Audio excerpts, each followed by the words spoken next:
അബു ഖത്തൽ എന്ന തൂലികാനാമത്തിൽ അറിയപ്പെട്ടിരുന്ന ജമ്മു കാശ്മീർ പോരാളി സിയാവുർ റഹ്മാനെ ഇന്നലെ പാകിസ്ഥാനിൽ വെച്ച് ചില അജ്ഞാതർ വെടിവെച്ചു കൊന്നു എന്ന വാർത്ത നിങ്ങളൊക്കെ അറിഞ്ഞു കാണും എന്ന് വിചാരിക്കും. വല്ലാത്ത തലവേദന, ഞാനൊന്ന് കിടക്കട്ടെ. ഒരു യഹ്യ സിൻവറിന്റെ നിലവാരത്തിലെത്തുവാൻ കാശ്മീരികളുടെ യഹ്യ സിൻവറായിട്ട് ഉയർന്നു വരേണ്ടിരുന്ന ആളാണ്. നന്നായി ബാറ്റ് ചെയ്തുകൊണ്ടിരിക്കുമ്പോൾ റൺഔട്ട് ആവുന്നത് എന്ത് കഷ്ടമാണ്. അത് നിങ്ങളുടെയോ നിങ്ങളുടെ പങ്കാളികളുടെയോ പിഴവ് കൊണ്ടാവാം. അദ്ദേഹത്തിന്റെ അകാല നിര്യാണം മൂലം കാശ്മീർ താഴ്വരയ്ക്ക്, പ്രത്യേകിച്ച് പാകിസ്ഥാൻ കൈവശം വെച്ചിരിക്കുന്ന പ്രദേശത്തിന്, ഈ സ്വാതന്ത്ര്യ പോരാട്ടത്തിനും വലിയ തിരിച്ചടിയാണ് ഉണ്ടായിട്ടുള്ളത്.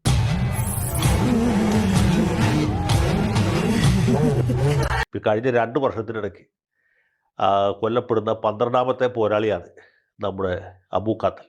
ഖത്തലിന്റെ കത്തിക്കൽ കഴിഞ്ഞു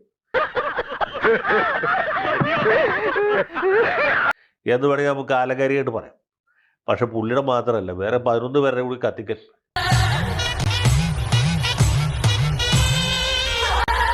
ഇതുപോലെ സമീപകാലത്ത് കഴിയണ്ടേ. കഴിഞ്ഞ ആഴ്ചയാണ് ഒരു മതപണ്ഡിതനെ ഇതുപോലെ വെടിവെച്ചു വന്നു.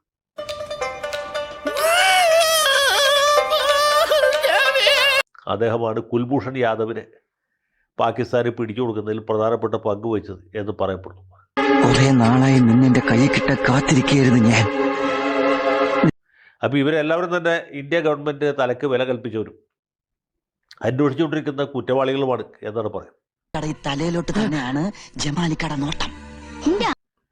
അവരെ ഇന്ത്യയുടെ ഭാഗത്ത് നോക്കുമ്പോൾ കുറ്റവാളികളായിട്ട് തോന്നും, പാകിസ്ഥാന്റെ ഭാഗത്ത് നോക്കുമ്പോൾ പോരാളികളായിട്ട് തോന്നും.